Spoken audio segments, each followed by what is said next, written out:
Hello guys, welcome back to Educity. I hope all of you are doing great. तो 21 दिसंबर का newspaper analysis करेंगे. आप लोग कैसे हैं? How are you? In the comment section you can tell me. I hope all of you are doing great.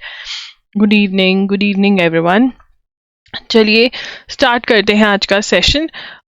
तो यहाँ पर सबसे पहले हमें समझना है व्हाट इज मॉब लिंचिंग. ठीक है, मॉब लिंचिंग क्या होती है? देखिए, mob lynching is a term use to describe the acts of targeted violence by large group of people. Basically यहाँ पर जो मॉब लिंचिंग होती है, मान लो ए ने बी को छेड़ दिया. ठीक है, बी गर्ल है, उसको ए बॉय ने छेड़ दिया, ठीक, कुछ कह दिया. अब वहां पे क्राउड जो था, लड़की ने बोला अरे बचाओ बचाओ बचाओ, तो क्राउड आया, उन्होंने बी गर्ल की बात सुनी और ए को मार दिया या मारना पीटना स्टार्ट कर दिया. ठीक है, क्या ये सही है? हाँ, क्राउड का बी को बचाना ए से सही है, बट क्या उसको मार सकते हैं, बीट कर सकते हैं, वायलेंस यूज कर सकते हैं? नहीं. क्यों? क्योंकि क्राउड के पास पावर नहीं है. फिर तो पुलिस क्या करेगी? फिर तो अगर आपस में पीटम पिटाई कर लेंगे तो खत्म हो जाएगा ना. तो यहाँ पे वायलेंस यूज करता है जब क्राउड किसी के ऊपर, इंस्टेड ऑफ जब पुलिस में कंप्लेंट करनी चाहिए, पुलिस को बताना चाहिए, तो उसको कहते हैं मॉब लिंचिंग. मॉब लिंचिंग ज्यादातर तब होती है अगर मान लो कि कोई प्रोटेस्ट चल रही है, ठीक है, और प्रोटेस्ट में वायलेंस हो जाता है, तो बहुत चीजें जला देते हैं, बहुत कुछ कर देते हैं, तो दैट इज मॉब लिंचिंग. की मतलब आप अपने हाथ में लॉ ले लो और एक्शन लो. ठीक है ना. और बहुत सारे लार्ज ग्रुप ऑफ पीपल जब अपने हाथ में लॉ ले लेते हैं और कुछ वायलेंट करते हैं, उसको हम मॉब लिंचिंग कह सकते हैं.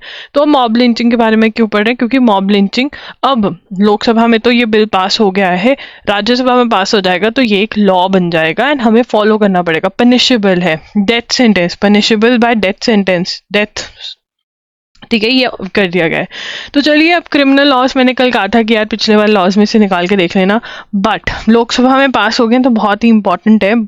Lok Sabha passes new criminal law bills. ठीक है ना. नए जो क्रिमिनल लॉज बिल्स हैं वो लोकसभा ने पास कर दिए हैं. ठीक है, Lok Sabha has pass new criminal law bills. तो अब इसके अंदर कौन कौन से बिल को किससे रिप्लेस किया गया है, सबसे पहले ये टेबल बना लेते हैं एक बार दोबारा से. पहले भी बनवाया था मैंने, बट गाइस अब ये इम्पॉर्टेंट है तो आपको पता होना चाहिए, तो थोड़ा ध्यान से पढ़ेंगे कौन से वाले लॉ को किससे रिप्लेस हुआ है. ठीक है ना. तो अब यहाँ पर भारतीय न्याय संहिता बिल, जो न्याय देगा बिल, ठीक है ना, जिसको ये BNSS कह रहे हैं. और ये किसको रिप्लेस करेगा? ये रिप्लेस करेगा इंडियन पीनल कोड 1860 को. देखो यहाँ पर अब आपको ये भी याद रखना है कि इंडियन पीनल कोड 1860, और इधर आपको पता होना चाहिए क्या है, भारतीय न्याय संहिता बिल, BNS. ठीक है जी. तो ये हमें याद रखना है कि ये वाला नया बिल है, और जो सेकंड बिल आ रहा है वो क्या है. ठीक है, तो यहाँ पे जो सेकंड बिल है वो है भारतीय साक्ष्य.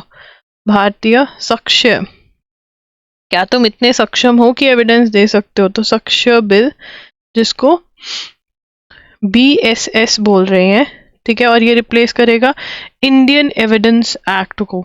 इसको रिप्लेस करेगा इंडियन एविडेंस एक्ट को 1872 को. ठीक है जी. उसके बाद CRPC है, criminal procedure code of criminal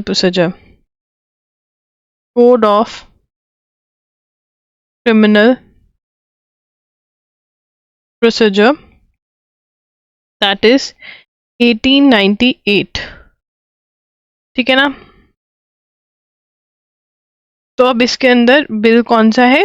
इसकी जगह बिल आएगा भारतीय नागरिक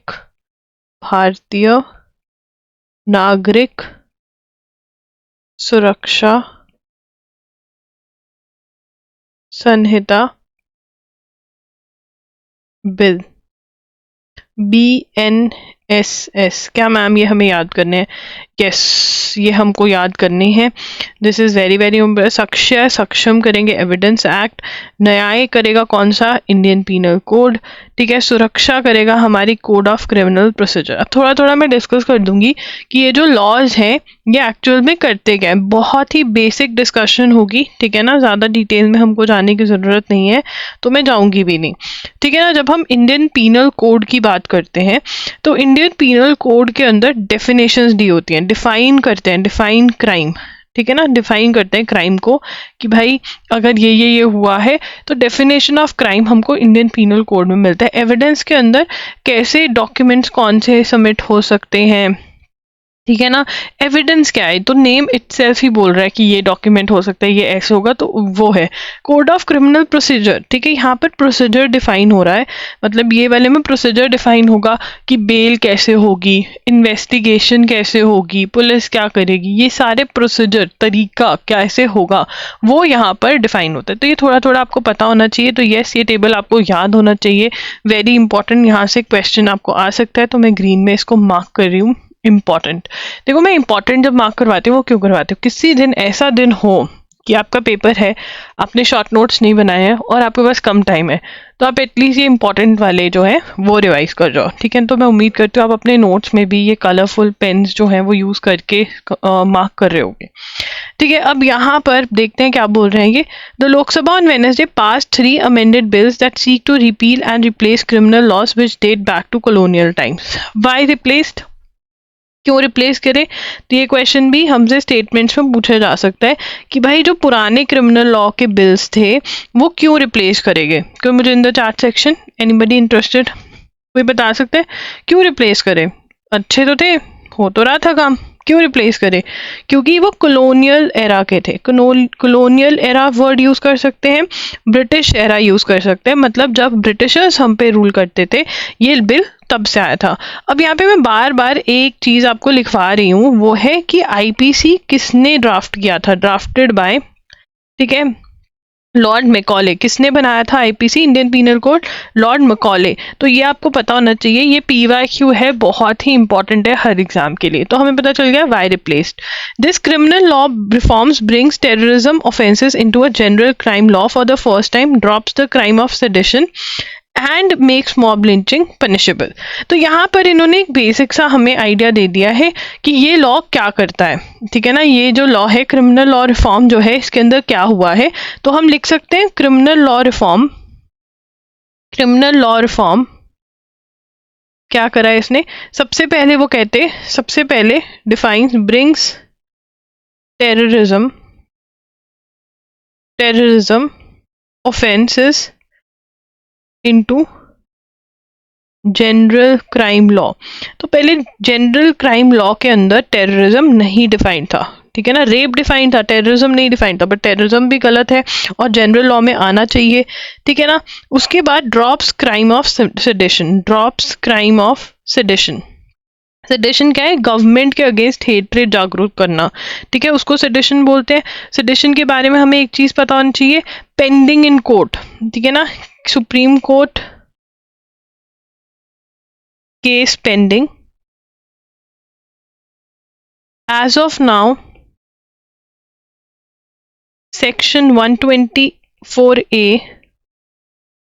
sedition in IPC सस्पेंडेड। हमें क्या पता होना चाहिए कि जो सेडिशन है वो ऑलरेडी क्वेश्चन में है, जो सेडिशन है वो ऑलरेडी क्वेश्चन में है। क्यों है ऑलरेडी क्वेश्चन के अंदर, क्योंकि वो कह रहे हैं कि जो सेडिशन की डेफिनेशन है कि आप हेटरेट कर रहे हो, लोगों को कर रहे हो कि हेट करो गवर्नमेंट को, वो एक्चुअली बहुत अच्छे से डिफाइंड नहीं है, सुप्रीम कोर्ट कहता। तो सुप्रीम कोर्ट में केस फाइल हुआ तो सुप्रीम कोर्ट ने कहा सेंट्रल गवर्नमेंट को कि आप देखो आप क्या करोगे। वो कहते हैं कि चलो आप सस्पेंड कर दो, सेंट्रल गवर्नमेंट सुप्रीम कोर्ट को कहती है हम देखते हैं कि हम क्या कर सकते हैं, ठीक है ना। तो अब यहाँ पर एक तरह से कर दिया है, सुप्रीम कोर्ट का जो डिसीजन था वो पेंडिंग है, सेडिशन रहना चाहिए या नहीं आईपीसी में, सेक्शन 124 सेडिशन आईपीसी है, अभी के लिए सस्पेंडेड था वो, बट अगर ये नया जो बिल आ गया इसमें तो ये है ही नहीं है, तो शायद ये खत्म ही हो जाए, ठीक है ना। उसके बाद थर्ड यहाँ पे क्या कहते हैं कि मॉब लिंचिंग जो है, जो उसको मैंने आपको डिफाइन कर दिया कि मॉब लिंचिंग जो है पनिशेबल बाय डेथ, मतलब मॉब लिंचिंग को पनिशेबल कर दिया बाय डेथ। अगर कोई इसमें इन्वॉल्व होता है तो उसको मरने की सजा भी दी जा सकती है, डेथ सेंटेंस भी दी जा सकती है। उसके बाद all three were discussed and passed with the viva voice, मतलब हाथ खड़े कर लो जो जो इससे अग्री करता है। Home minister Amit Shah said that the three bills stress justice rather than punishment and have been design to last for the next century keeping technological advancements in mind. अब क्या यहाँ से स्टेटमेंट वाला क्वेश्चन बन सकता है? किसी को लगता है यहाँ से स्टेटमेंट वाला क्वेश्चन बन सकता है? मुझे लगता है, तुम्हें नहीं लग रहा तो मैं बता देती हूँ। यहाँ पर एम क्या रहा है, ठीक है ना, new bill stressed justice rather than punishment, ठीक है ना। टेक्नोलॉजिकल एडवांसमेंट्स को ध्यान रखा गया है, टेक्नोलॉजिकल एडवांसमेंट्स। तो यहाँ पे आइए पढ़ते हैं इसको कि भाई justice term, punish rather than punishment term, ये क्या है कि मतलब ये है कि जस्टिस मिलना चाहिए, जो सच है वो उसको, जो सच्चाई है वो देखी जाए और उसके हिसाब से सजा मिलनी चाहिए। अभी कहीं ना कहीं उनको लगता है जो एम था वो पनिशमेंट था, बट जस्टिस एम होना चाहिए, ठीक है। टेक्नोलॉजिकल एडवांसमेंट्स की, अब देखो यार, पहले ज़माने में जब आईपीसी आया था 1800 कुछ में, किसी ने सोचा था मोबाइल फोन्स भी होंगे, किसी ने सोचा था व्हाट्सएप मैसेजिंग भी होगा, किसी ने सोचा था इंटरनेट नाम की भी कोई चीज़ होगी, बट अब वो आ गई है। और जो टेक्नोलॉजिकल एडवांसमेंट्स है उसके हिसाब से हमें जिंदगी में आगे बढ़ना पड़ेगा और लॉ को भी आगे बढ़ना पड़ेगा।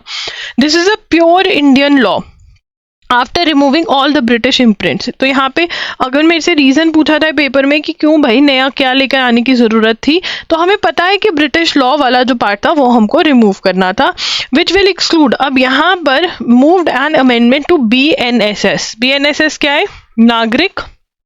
नागरिक सुरक्षा संहिता, BNSS, ठीक है ना। BNSS क्या है? नागरिक सुरक्षा संहिता।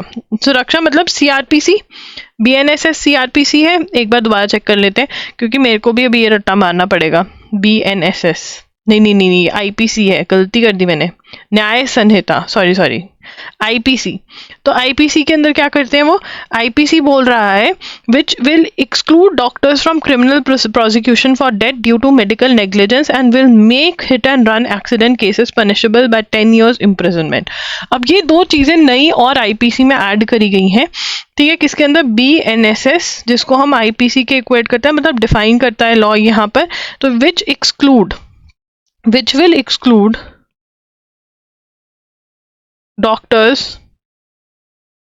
from criminal prosecution for death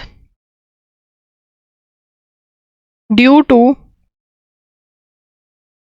medical negligence। तो क्रिमिनल एक्शन नहीं ले सकते डॉक्टर्स के अगेंस्ट, ठीक है। क्रिमिनल प्रोसिक्यूशन नहीं हो सकती डॉक्टर्स की अगर मेडिकल नेग्लिजेंस की वजह से डेथ हो जाती है, ठीक है जी। और उसके बाद make hit and run accident cases punishable by 10 years imprisonment,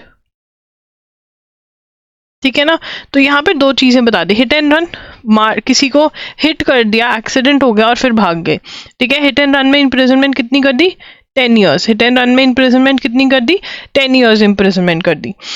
Noting that more than 1 lakh people have been killed in terror attacks across the country, तो इसलिए टेररिज्म को डिफाइन किया गया है।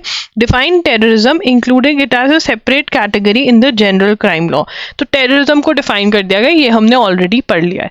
तो मैंने बहुत ही आराम से आपको ये लॉ पढ़ाया है। अभी आने वाले दिनों में हम इसके ऊपर और आर्टिकल्स देखेंगे, तो बहुत आराम से हम अपने नोट्स यहाँ पे बनाएंगे।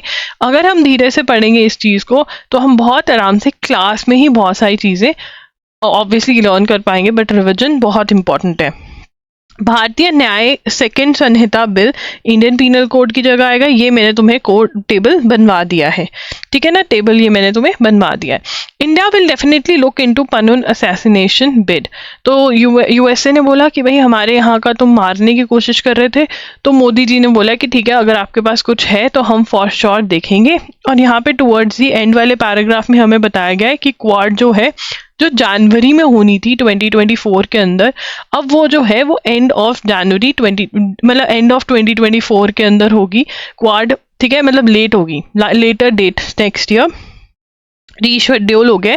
तो अब यहाँ पे क्वाड से रिलेटेड अगर क्वेश्चन आया तो मैं डिस्कस करना चाहूंगी कि क्वाड है क्या। Anyone in the chart section, quad के अंदर कौन कौन से मेंबर्स हैं? यूएसए है, ठीक है, जापान है, ठीक है, इंडिया है और ऑस्ट्रेलिया है। तो अब क्वाड जो है वो नाम क्वाड क्यों रखा गया? अगर वर्ल्ड मैप पे हम इन कंट्रीज को ज्वाइन करते हैं तो एक क्वाड्रिलेटरल बनता है, यस, मैथ्स वाला क्वाड्रिलेटरल, एंड इसका नाम क्वाड रख दिया गया।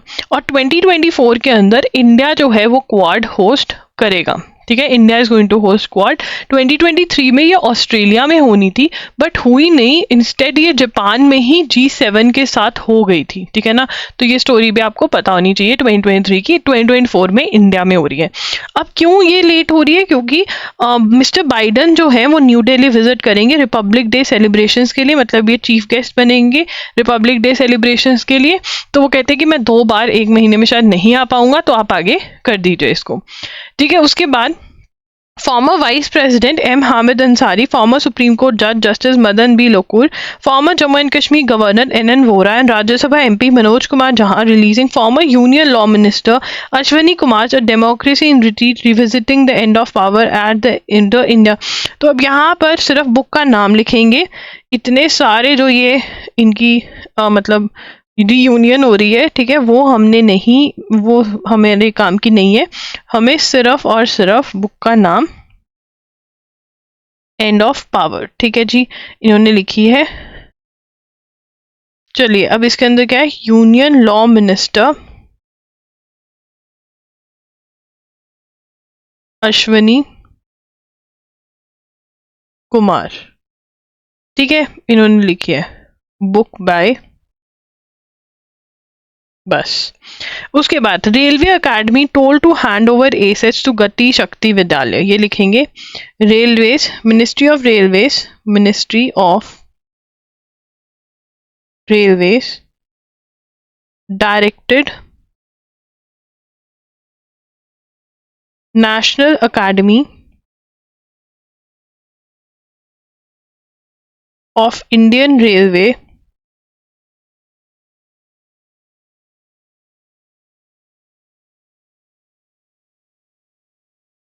that is Vadodara to hand over all its assets to GSV, that is Gati Shakti विश्व विद्यालय। तो यहाँ पर मिनिस्ट्री ऑफ रेलवे जो है डायरेक्टेड किसको? Nair, that is national academy for of Indian railways Vadodara, जो उनके एसेट्स है, मतलब जो भी प्रॉपर्टी और सब कुछ है, वो गति शक्ति विश्वविद्यालय को दे दीजिए। अब यहाँ पे सबसे पहला क्वेश्चन क्या आता है? व्हाट इज गति शक्ति विश्वविद्यालय? तो जीएसवी क्या है? GSV is a central university, लिखेंगे सभी, central university envisioned by PM Narendra Modi, ठीक है ना। एक सेंट्रल यूनिवर्सिटी जो है वो वहां पर वो उनको देने को कहा गया है। इसको क्रिटिसाइज भी किया जा रहा है। NAIR was told that in case it wanted to conduct any approved training program necessary permission should be obtain from the VC of GSV, ठीक है। तो यहाँ पे ट्रेनिंग प्रोग्राम हो रहे थे होते हैं, तो वो कहते हैं वीसी ऑफ जीएसवी से आपको पूछना पड़ेगा। All future annual calendar of near and CTI should be planned in consultation with GSV. Established in, अब जो नयर है NAIR जो है, ठीक है ना, ये इसके बारे में हम बात करने वाले हैं। ये कब इस्टेब्लिश हुआ? Established in 1952, Many serving and retired railway officers lament that it is curtained down to the rich legacy of Indian Railways decades-old apex tracing facility. ये क्या है? रेलवे का क्या हुआ करता था? रेलवे का apex railways apex training facility, ठीक है. Established in 1952, Nayyar erstwhile Railway Staff College operates from the Pratap Vilas Palace in Vadodara over a 43.5-acre campus. It imparts foundation and induction training programs for Group A officers who qualify in civil services. ठीक है, ये क्या provide करता था? Training to group A officers who qualify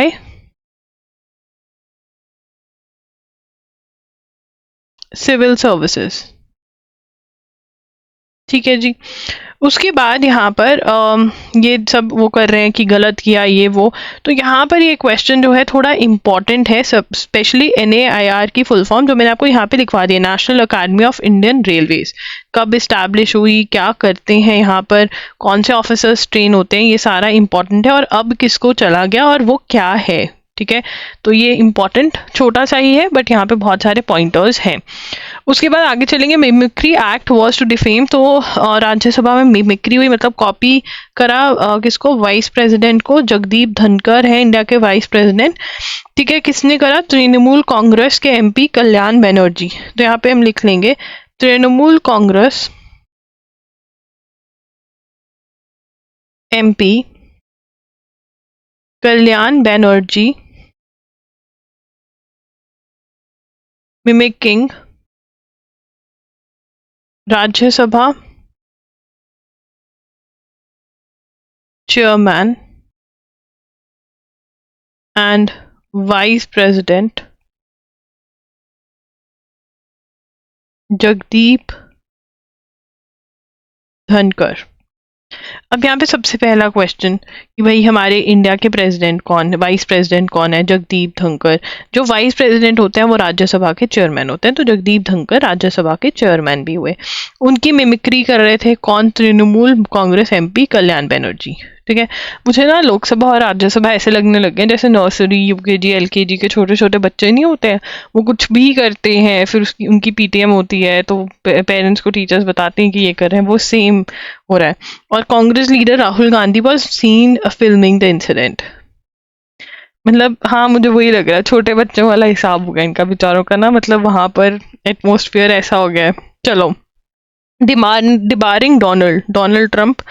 ठीक है, the Supreme Court of US state of Colorado has barred former President Donald Trump from running for office again in 2024 presidential election. तो ये बहुत ही बड़ी बात है क्योंकि वर्ल्ड को ये लग रहा था कि maybe he comes to power and all of that. Supreme Court of US state of Colorado has barred, मना कर दिया, has barred former president Donald Trump from running for office again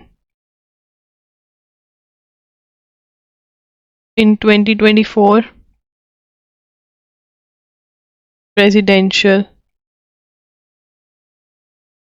election on the grounds that he violated constitutional clause relating to engaging in insurrection or rebellion. A court found in 4-3 split decision that Mr. Trump was not eligible to be on the election ballot next year in Colorado for the role that he played in egging on protesters. ठीक है ना, इसने क्या किया था, इन्होंने क्या किया था, that he protests on 6 January 2021 attack the buildings of the US Capitol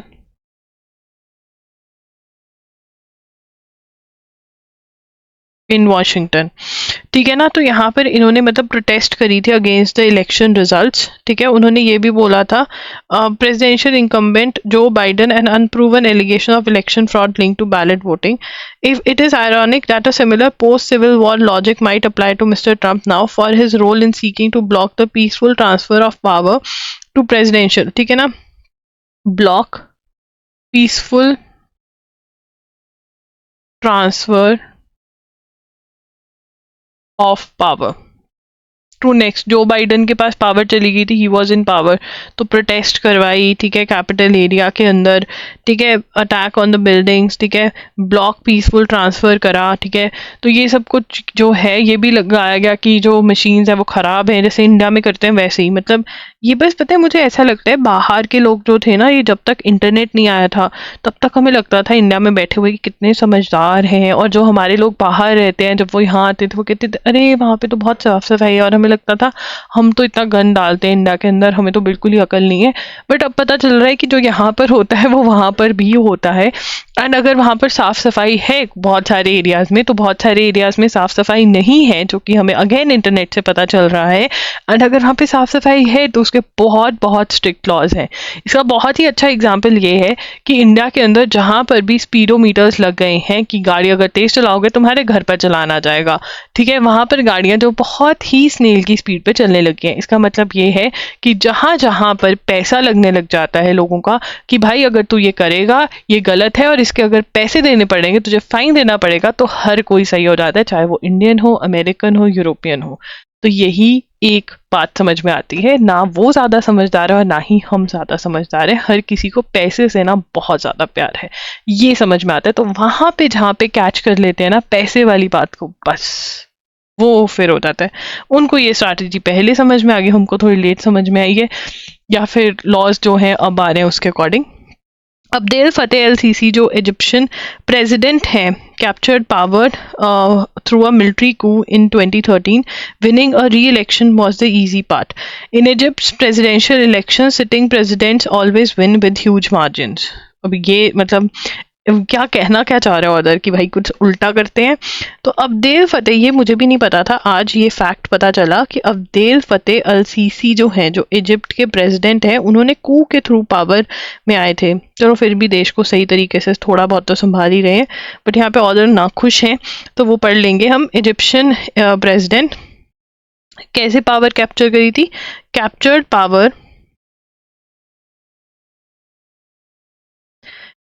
power through a military coup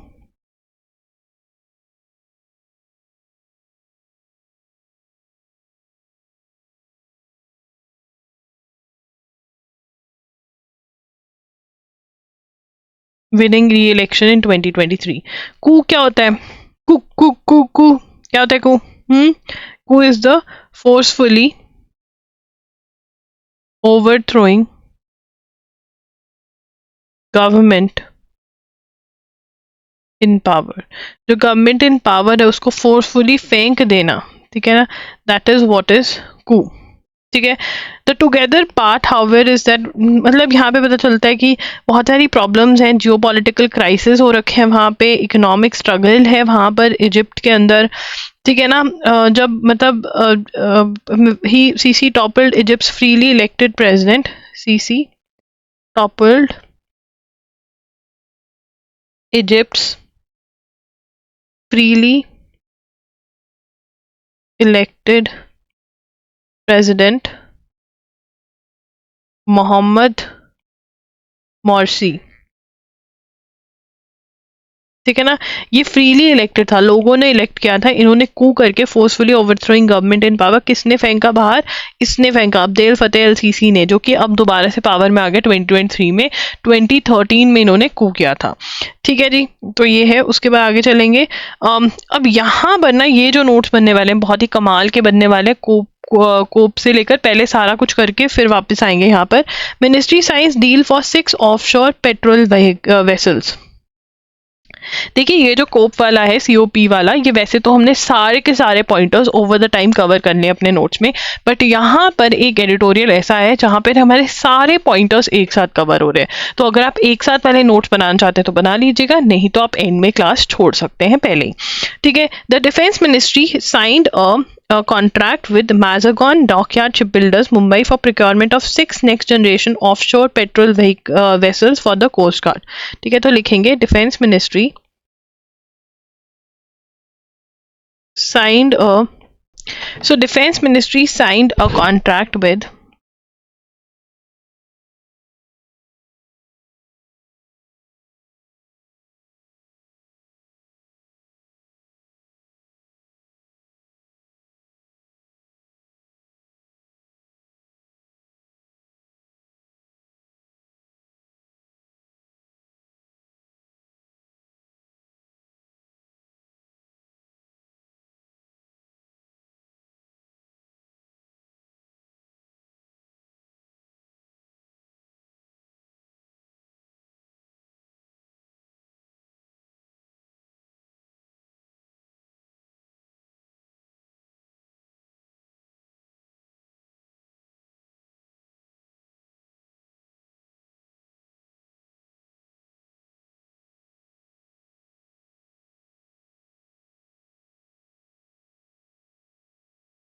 ठीक है।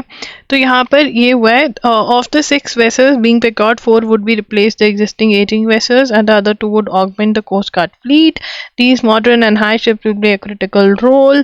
The Coast Guard said the vessels would be equipped with multi-purpose drones and AI capability।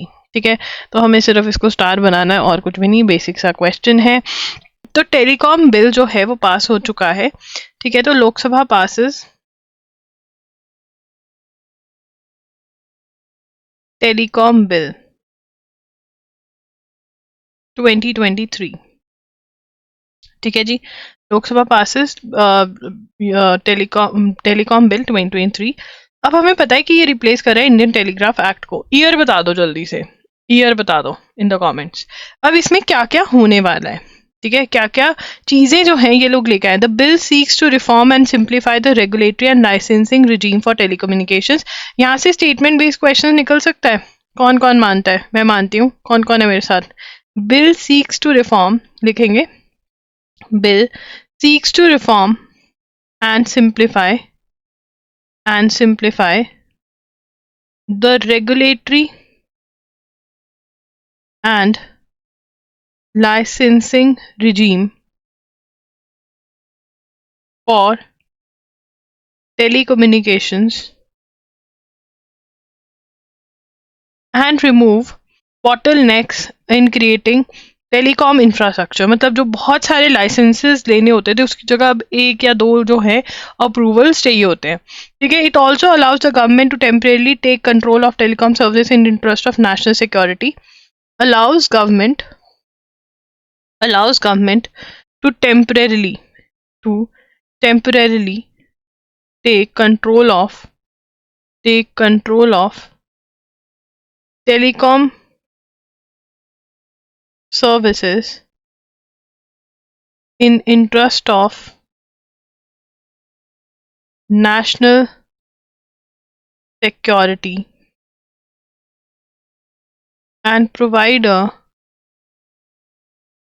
non-auction route for the allocation of satellite spectrum। यहाँ पे क्या बोल रहे हैं, दोबारा से पढ़ेंगे इसको हम। Allows government to temporarily take control of telecom services in interest of national security. ठीक है ना, टेलीकॉम सर्विसेज जो है उसका कंट्रोल ले सकते हैं अगर नेशनल सिक्योरिटी के इंटरेस्ट में ही रिक्वायर्ड है।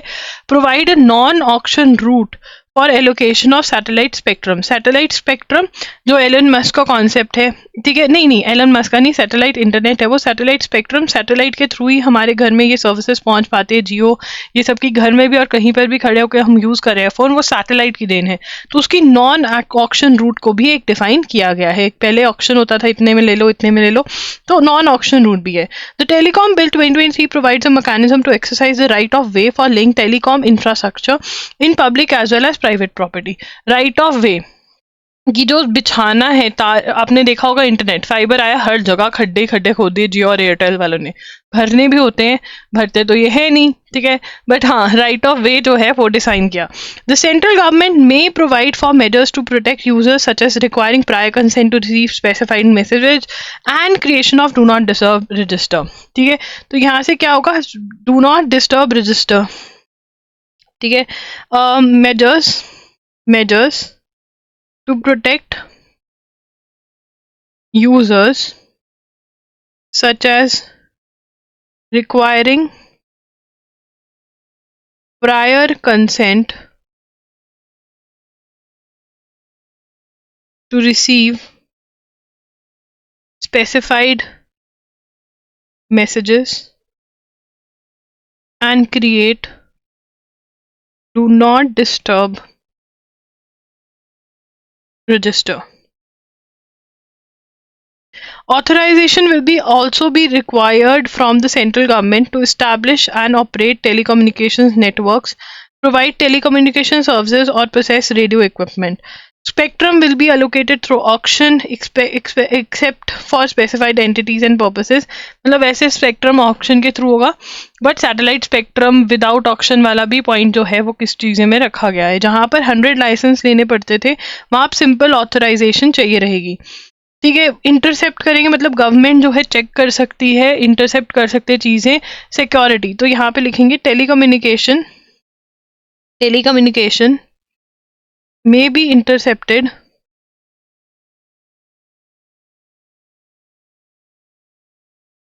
on specified grounds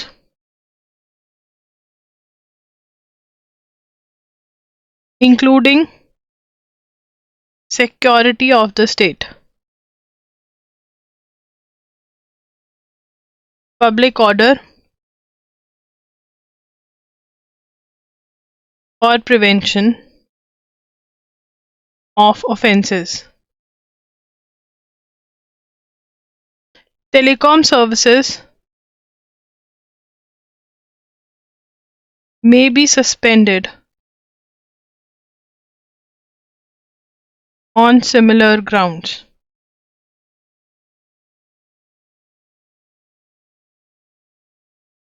ठीक है ना, तो यहाँ पर नेशनल इमरजेंसी है तो सेंट्रल गवर्नमेंट यहाँ पर, मतलब नेशनल इमरजेंसी नहीं सॉरी, यहाँ पर अगर उसको प्रिवेंशन ऑफ ऑफेंसेस के चक्कर में कुछ देखना पड़ता है तो गवर्नमेंट देख सकती है।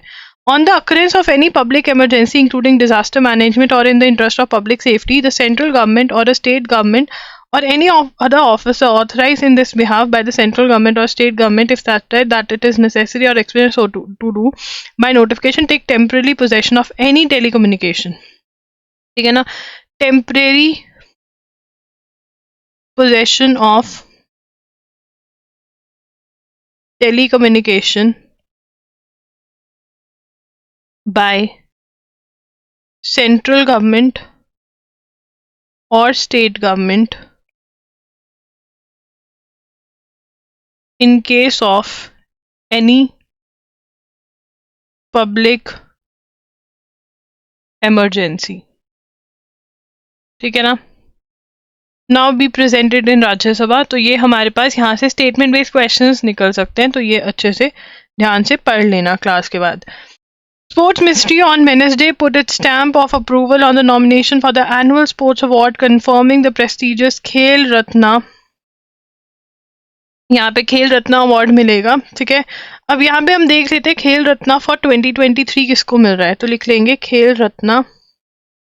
अब देखो यार अवार्ड का नाम लिखना बहुत जरूरी है, मेजर ध्यानचंद खेल रत्ना अवार्ड फॉर 2023 इसको मिला है चिराग शेट्टी एंड सात्विक साईराज रनकी रेड्डी। ये किस गेम को बिलोंग करते हैं? बैडमिंटन। आएगा ही आएगा, आएगा ही आएगा। मोस्ट एक्सपेक्टेड क्वेश्चन है ये, रट लो अभी, आएगा ही आएगा। ठीक है, उसके बाद हमारे होते हैं अर्जुना अवार्ड्स। उसके बाद हमारे होते हैं अर्जुना अवार्ड्स फॉर 2023। ये नोट करेंगे आप पॉज करके, ठीक है, ये नोट कर लेंगे। यस, नोट करने ज़रूरी है। अर्जुना अवार्ड जितने भी मिल रहे हैं, यार अर्जुना अवार्ड नहीं, आउटस्टैंडिंग। चलो ये कम वाले जो हैं ये लिख लो, द्रोणाचार्य अवार्ड लिख लो, ठीक है ना, और लाइफ टाइम अचीवमेंट ये वाली, बस इतना, ये वाला एक लिख लो द्रोणाचार्य, और एक अर्जुन वाले की रीडिंग तो मार ही लो यार कि अर्जुना अवार्ड। यहाँ पे ऊपर जिसको अर्जुना अवार्ड के लिए वो करा गया ना, the awards will be conferred by on the athletes by the president. Athletes selected for this year's Arjuna awards are, तो अर्जुना अवार्ड के लिए कौन कौन सिलेक्ट हुआ है? कृष्ण बहादुर पाठक, सुशीला। याद करने पड़ेंगे, ये नोट करने पड़ेंगे, this is important. Arjuna awards याद रखने पड़ेंगे, इम्पॉर्टेंट है, ठीक है। नहीं तो यार अगर ये नहीं याद होते तो ये वाला तो इम्पॉर्टेंट है ही है, ठीक है। चलो आगे चलते हैं। तो अर्थक्वेक की वजह से आइसलैंड में वॉल्केनो इरप्शन हो गया है रेकेजेंस पेनिनसुला में, ठीक है ना। Iceland volcano eruption, volcano erupted, ठीक है, कहाँ पे? रेकेजेंस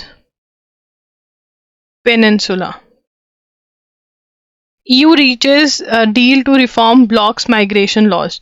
तो यार EU में, यूरोपियन यूनियन में माइग्रेशन से ये लोग बहुत ज़्यादा दुखी हैं। कौन सी माइग्रेशन से दुखी हैं? जो लोग अपनी कंट्रीज छोड़कर इनकी कंट्री में आ रहे हैं विदाउट परमिशन। देखो जो विद परमिशन आ रहे हैं वो तो ठीक है, जो विदाउट परमिशन आ रहे हैं उनसे ये लोग बहुत दुखी हैं। तो EU जो है वो लॉज लेकर आ रहा है। EU countries and law makers reached an agreement on an overhaul of asylum of law on asylum, law on handling of law on handling asylum seekers and migrants। ठीक है जी, this is important। Spain chaired the negotiation। Spain chaired the negotiation। Accord needs to be formally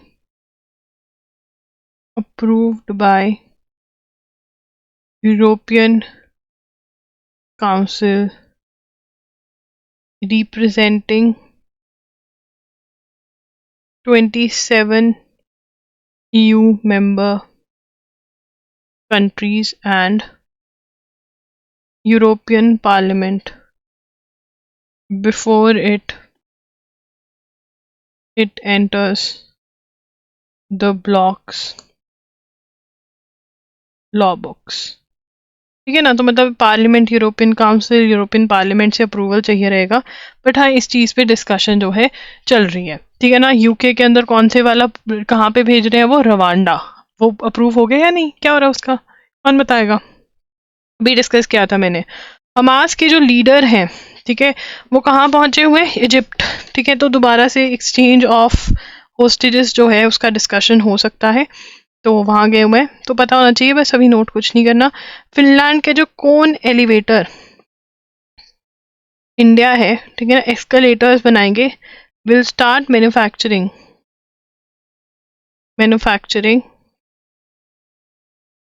escalators in India, in Tamil Nadu, ठीक है ना। इससे पहले अभी बन नहीं रहे थे, बना करके असेंबल कर रहे थे यहाँ पर, बट अब बनेंगे भी। वर्ल्ड बैंक है setup a task force to study the recommendations for strengthening multilateral development banks. Multilateral development banks यही international level के जो banks हैं, laid out by an independent experts group formed during India's G20. तो यहाँ पर अभी देखते हैं इसमें और क्या बातें होती हैं, बट हाँ, world bank sets up task force on MDB reform plan. World bank set up task force to study recommendations for strengthening multilateral development banks, MDBs. ठीक है ना. तो MDBs के रिफॉर्म के लिए वर्ल्ड बैंक ने टास्क फोर्स बना दी है. ठीक है. और इसके प्रेसिडेंट कौन है? Because he is an Indian president of World Bank, Ajay Banga.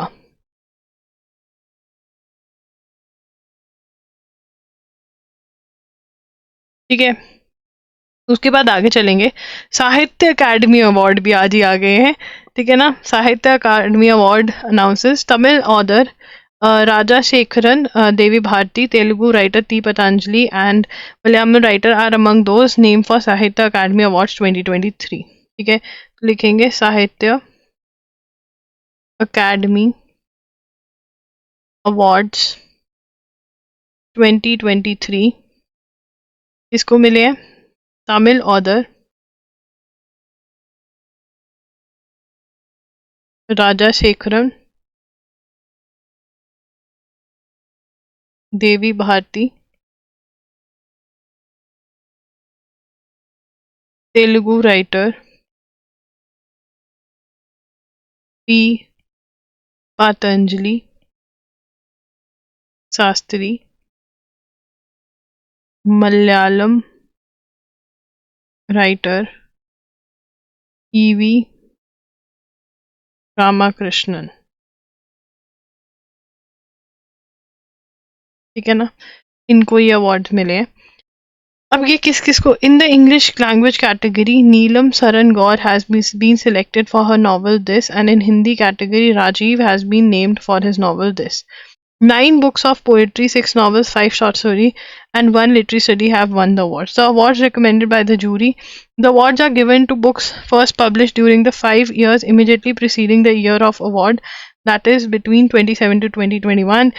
The Mr. Rajasthan was chosen for his novel Nirarji Pudam. Novels का नाम अगर लिखना है तो आप लिख सकते हो, वैसे इतना ज़रूरी नहीं है. will receive the honor. The award comprising and named of ये अकादमी अवार्ड्स का हिस्ट्री पहले लिख देते हैं. the academy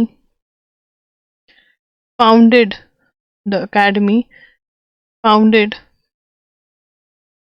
on 12th March 1954 is an autonomous body under Union Culture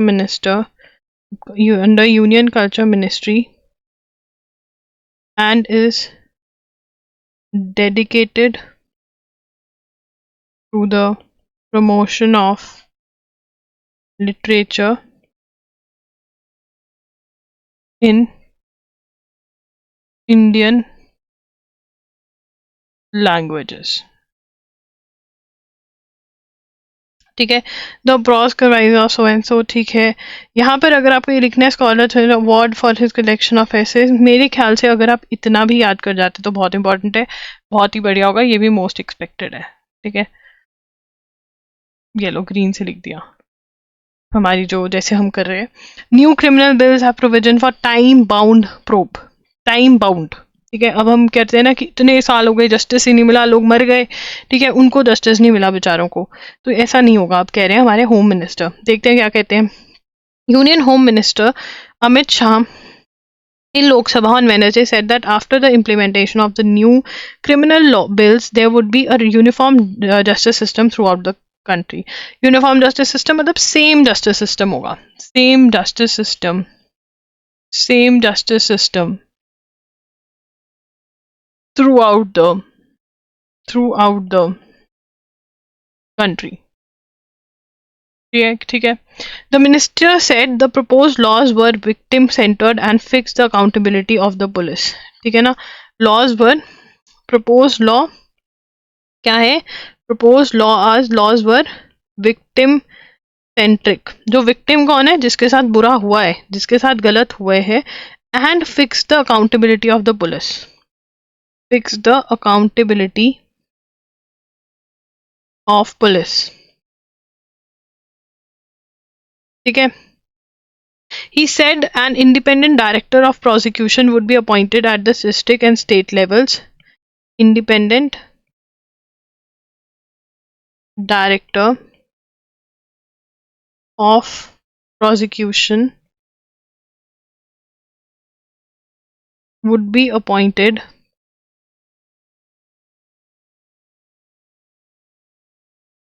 at district and state levels, where the role of the police would be advisory. ये ना advice दे सकते हैं, बट ये जो है ये कुछ इंडिपेंडेंट डायरेक्टर ऑफ प्रोसिक्यूशन की एक्शन लिया जा रहा है या नहीं, कुछ ऐसा सा. तो लोकसभा ये हमने पढ़ लिया. भारतीय नागरिकता सुरक्षा बिल सीआरपीसी, जो नया सीआरपीसी आ रहा है वो कैसा होगा. यहाँ पे भारतीय नागरिक सुरक्षा सेकंड संहिता. ठीक है, क्या करते हैं, replaces CrPC, replaces CRPC, prescribes a time limit for, लिखेंगे prescribes time limit for initiation of criminal proceedings,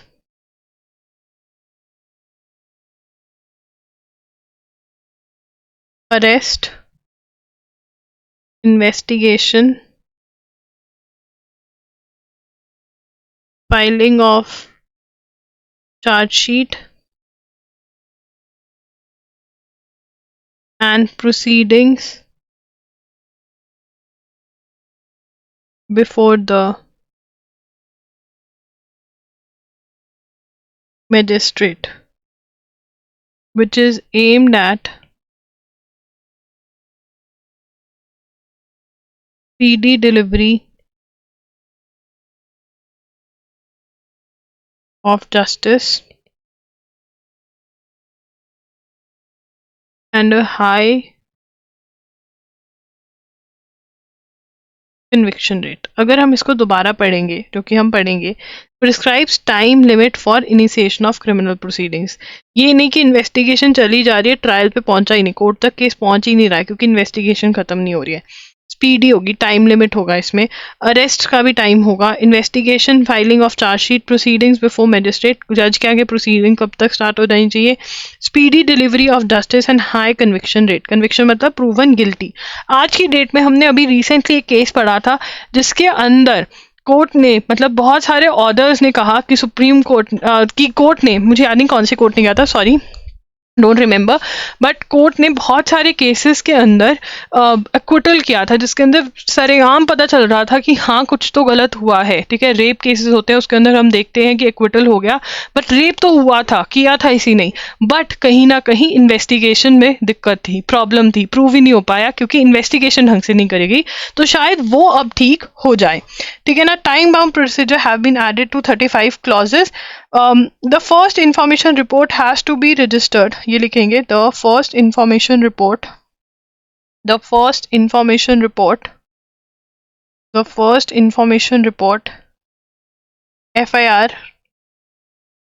has to be registered, has to be registered, has to be registered within 3 days after receiving a complaint, and in cases with 7 to 14 years of imprisonment, preliminary inquiry will have to be done within 14 days. The search and seizure report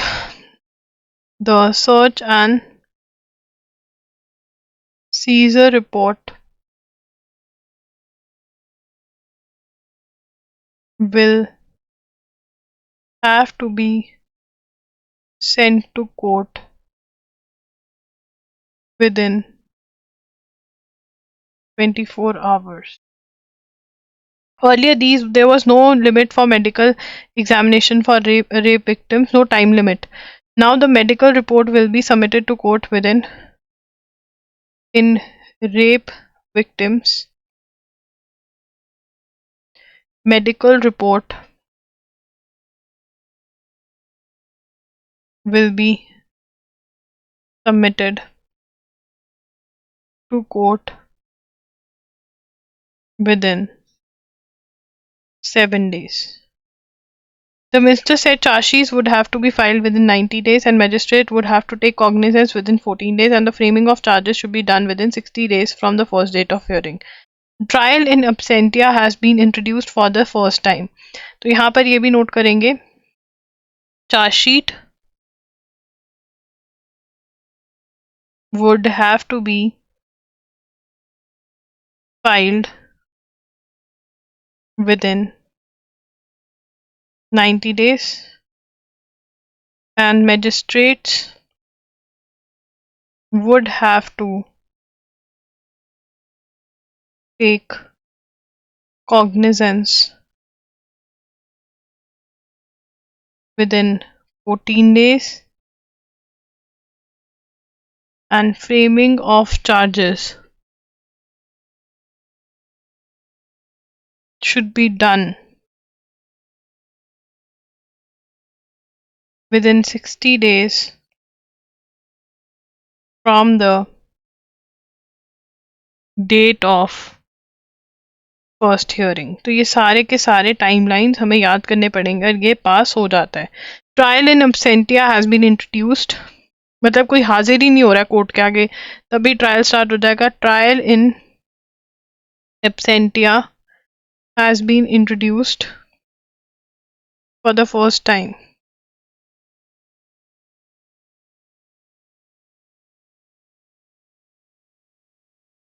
ठीक है. Bombay blast accused are hiding in Pakistan. If they do not appear before the court for 90 days, the trial will be done in absent. Bombay blast वाले high court में कहा था इस बारे में. The bill has a provision for promulgation of judgment should not exceed 45 days after conclusion of trial. मतलब judgment देनी पड़ेगी within 45 days. ठीक है. It offers a transformative approach in reporting crimes through EFIR. EFIR for the benefit of women has been included. Bill has provision that promulgation of judgment should not exceed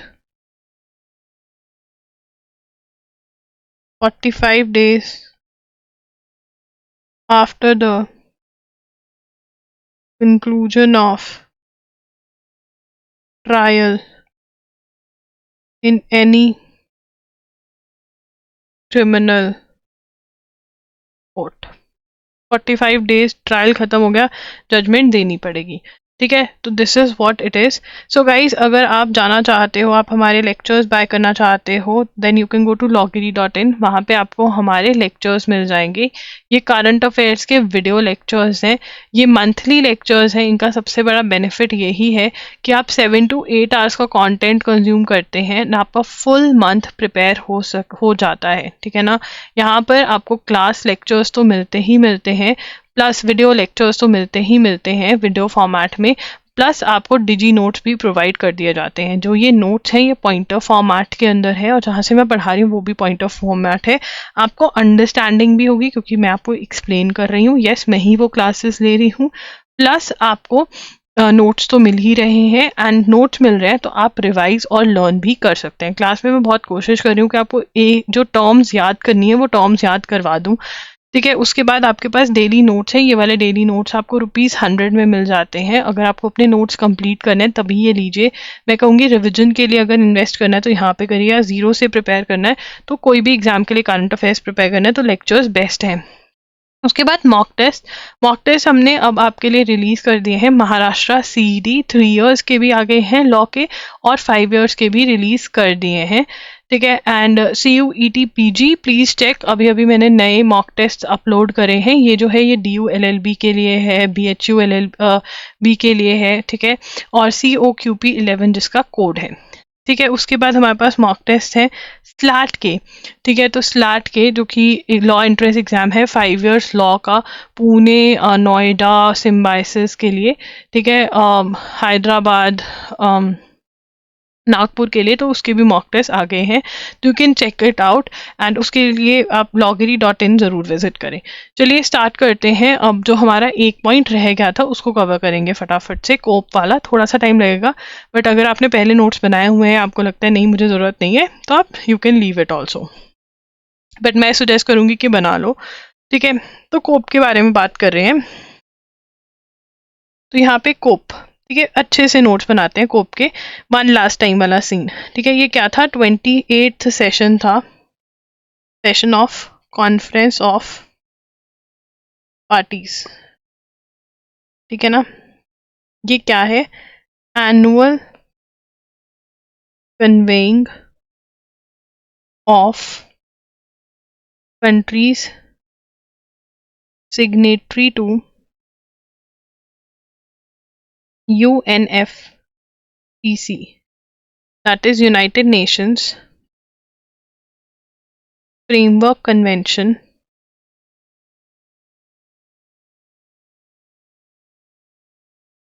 on Climate Change, ठीक है ना। जो signatories हैं वो मिलते हैं, ठीक है। इस बार कहाँ पर हुई थी, दुबई में हुई थी, ठीक है। अगर मैं इसको सिंपल लैंग्वेज में लिखना चाहूँ कि ये क्या होता है, तो ये क्या होती है, एनुअल मीटिंग, मतलब हर साल होने वाली annual meeting of climate change की, ठीक है ना। तो क्लाइमेट चेंज से रिलेटेड बातें यहाँ पर हम करते हैं, और इस बार ये दुबई, यूनाइटेड अरब एमिरेट्स में हुई थी,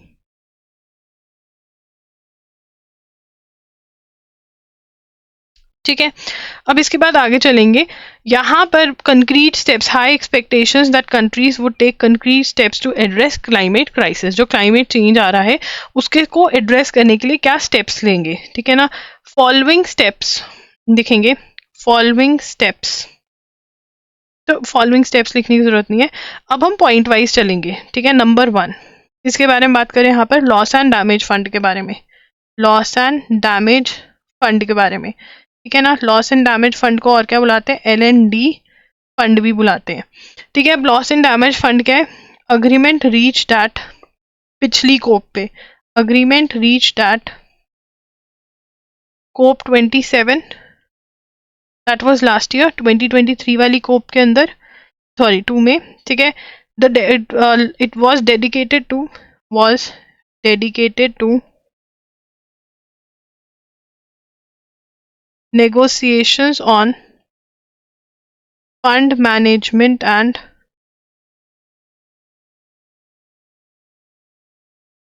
financing, ठीक है। किस चीज़ के बारे में बात करें, नेगोशिएशन किस पे करें, फंड कैसे मैनेज करना है, फाइनेंसिंग कैसे होगी क्लाइमेट चेंज के साथ डील करने के लिए, ठीक है ना। फंड वॉज ऑपरेशनलाइज्ड, इसके बारे में बात कब हुई, लास्ट कोप में, और ऑपरेशनलाइज वो इस में हुआ है, operationalised eight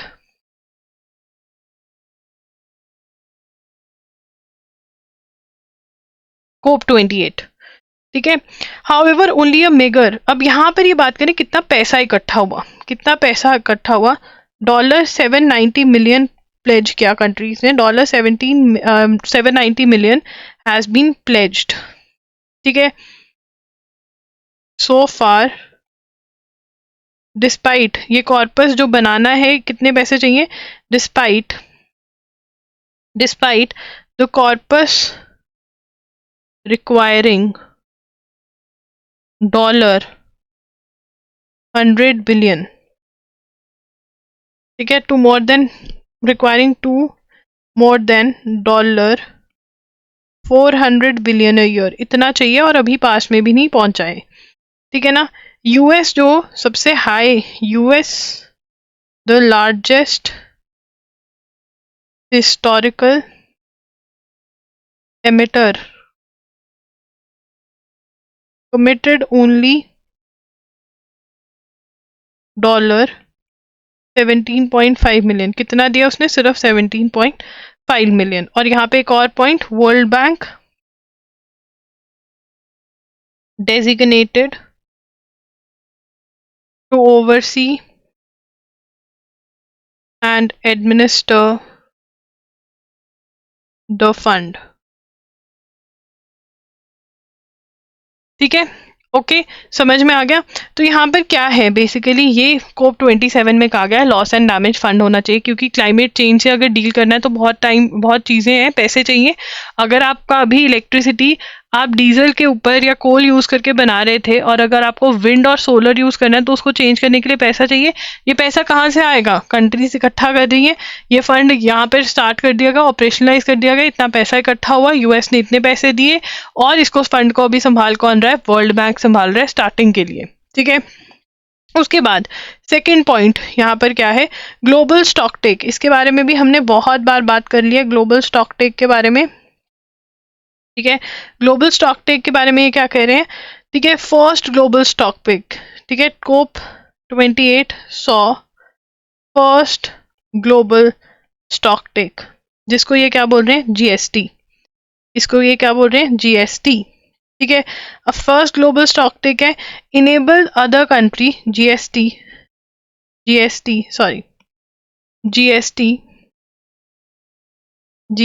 enables countries and stakeholders to see where they are collectively making progress towards meeting the goals of the Paris Agreement and where they are not. Who will tell me कि Paris agreement में क्या decide हुआ है। तो global stake talk क्या है, बताएंगे कि हम ये कर रहे हैं, हम ये नहीं कर रहे, उससे पता चल जाएगा कि हम अर्थ का जो टेम्परेचर है वो लिमिट कर पाएंगे या नहीं कर पाएंगे, जो हमारा पेरिस अग्रीमेंट का गोल है, जो 2015 में हमने सेट किया था कंट्रीज ने मिलकर, ठीक है। उसके बाद the decision of countries at COP28 to transition away from fossil fuels, ठीक है। तो अब थर्ड क्या है, decision to transition away from fossil fuels, ठीक है, decision of countries at COP28 to transition away from fossil fuels plus to triple renewable energy capacity by 2030।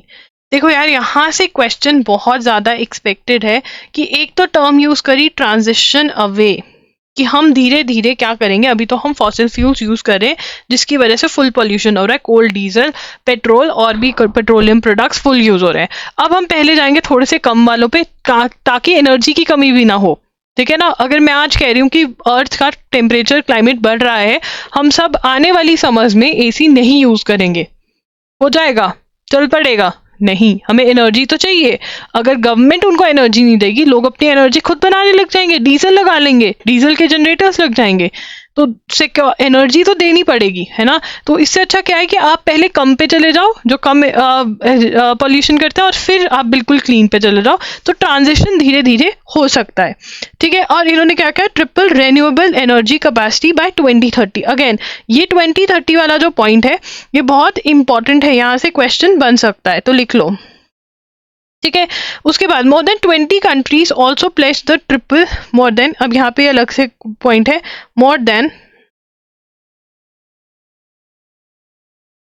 more than 20 countries also pledged to triple their nuclear energy capacity. However, the transition for fuel is restricted to energy systems alone. They continue to be used in plastic, transport and agriculture sectors. तो ये लिखेंगे, transition from fossil fuels is restricted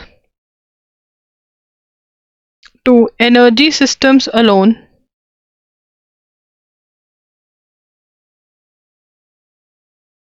They can be continued to be used in plastics, transport and agriculture sector. मतलब जो transition है वो सिर्फ और सिर्फ एनर्जी सेक्टर्स में ही आएगा, जो एनर्जी के अंदर ही फॉसिल फ्यूल्स को गिव अप करने की यहाँ पर बात हो रही है, ना कि आपके प्लास्टिक, ट्रांसपोर्ट और एग्रीकल्चर सेक्टर में। अभी एक ही सेक्टर की बात हुई है, ठीक है ना। Transitional declaration also refers to transitional fuels such as natural gas for ensuring energy security, but this falls short of true climate justice, ठीक है ना। declaration refers to transitional fuels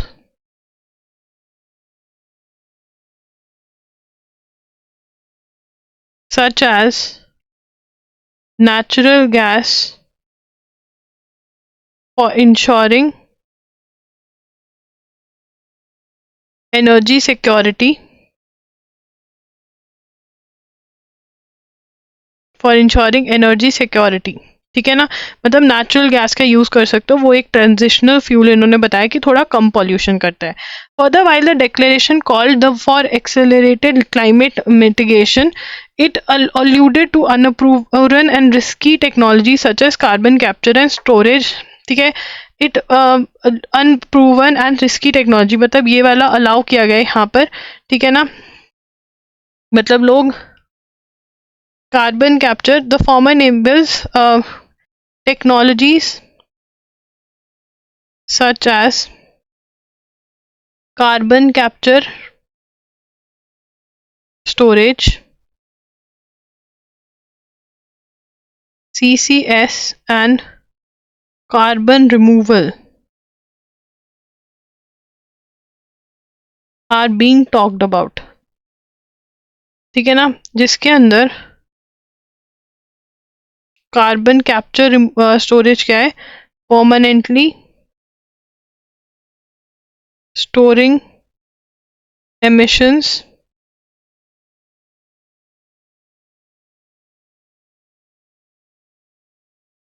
underground, ठीक है ना। तो इसके बारे में बात करी।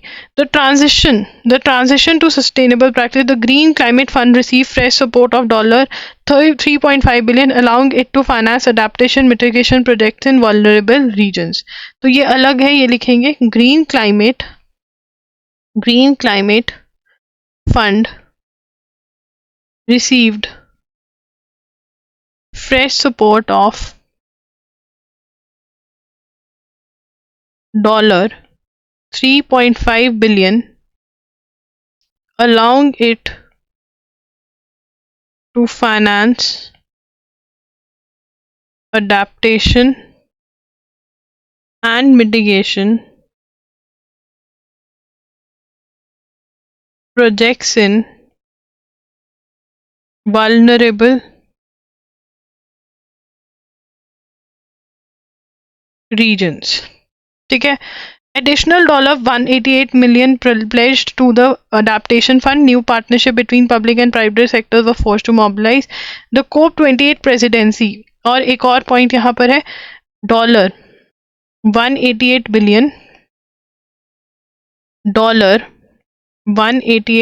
million was pledged to, again developing countries की हेल्प करने के लिए, क्लाइमेट चेंज से डील करने के लिए, to the adaptation fund.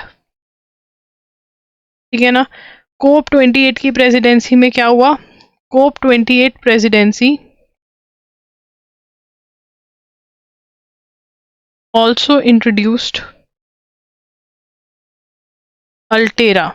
इसके बारे में हमने बात करी थी, अल्टेरा के बारे में. Alterra, an investment initiative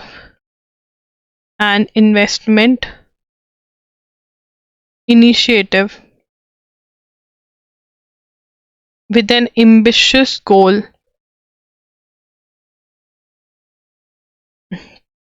to globally mobilize an unprecedented sum of $250 billion by 2030. ठीक है ना, इतना इकट्ठा करना है फंड. ठीक है ना, तो ये भी स्टार्ट किया गया अल्टेरा. अब India fair eight COP28, India का कैसा रहा? ठीक है ना, तो यहाँ पे UAE declaration on climate and health came into being. तो यहाँ पे एक और नया फंड आया, UAE declaration on climate and health came into being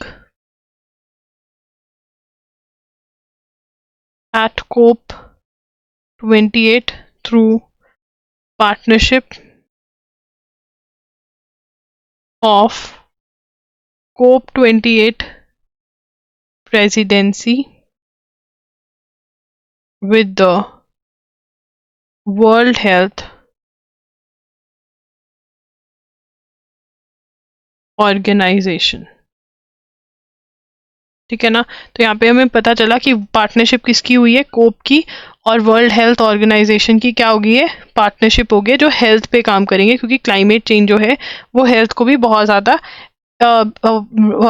खराब कर रहा है.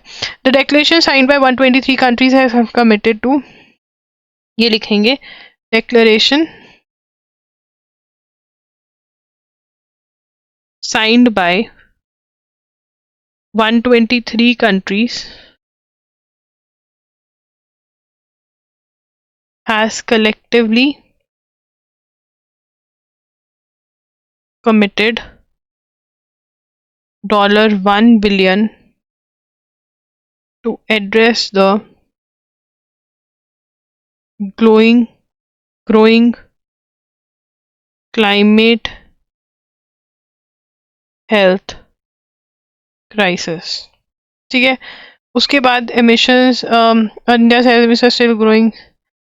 However, India didn't sign, अब ये important है, India didn't sign this declaration जो health वाली थी, because reducing greenhouse gas GHG emissions in the healthcare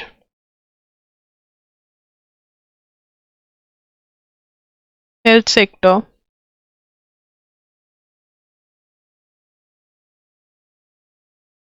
would mean emissions reduction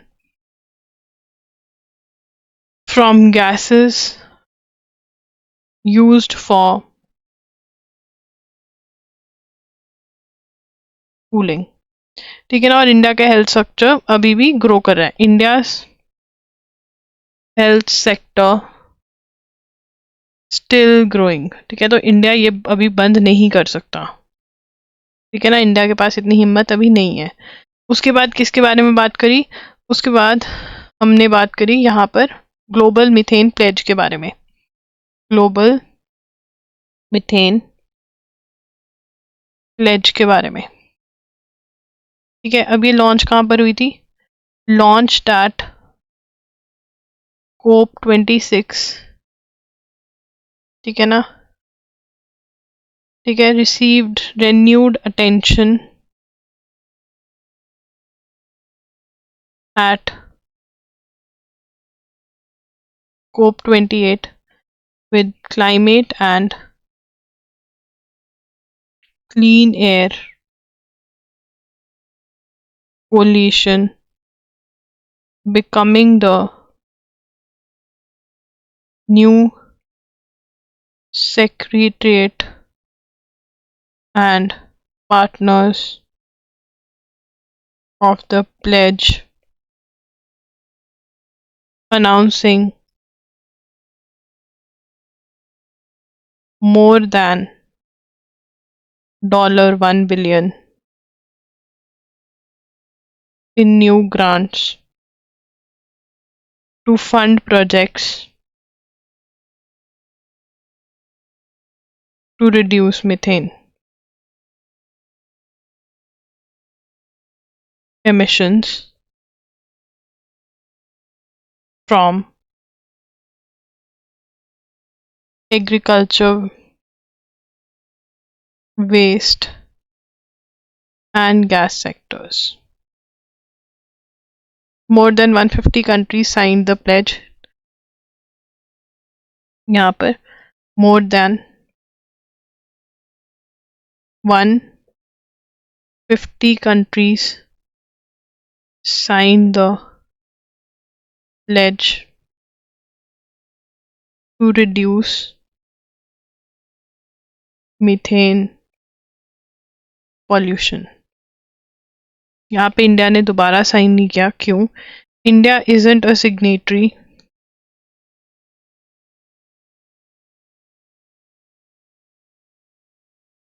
to this pledge because it shifts focus from CO2 to methane. A GHG with a lower lifetime, a greenhouse gas emission with a lower lifetime. और India में methane की gas कैसे? Methane emissions in India primarily focused on rice cultivation and livestock, जो गाय और kettles की वजह से होता है सबसे ज़्यादा, ठीक है ना? What are takeaways?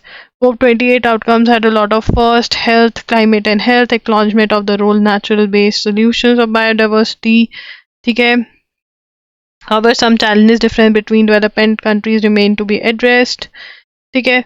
तो ये सारी चीज़ें जो हैं इसमें हैं, and we made very good notes जिसमें कोप से रिलेटेड यहाँ से क्वेश्चन बन सकता है, राइट? तो do make notes of this very very important. I hope ये सेशन आपको हेल्पफुल लगा। अगर सेशन हेल्पफुल लगा तो लाइक कर देना, सब्सक्राइब कर देना चैनल को। 6 PM कल मिलेंगे, and guys please do comment down below कि आपको सेशन कैसा लगा। Bye and take care.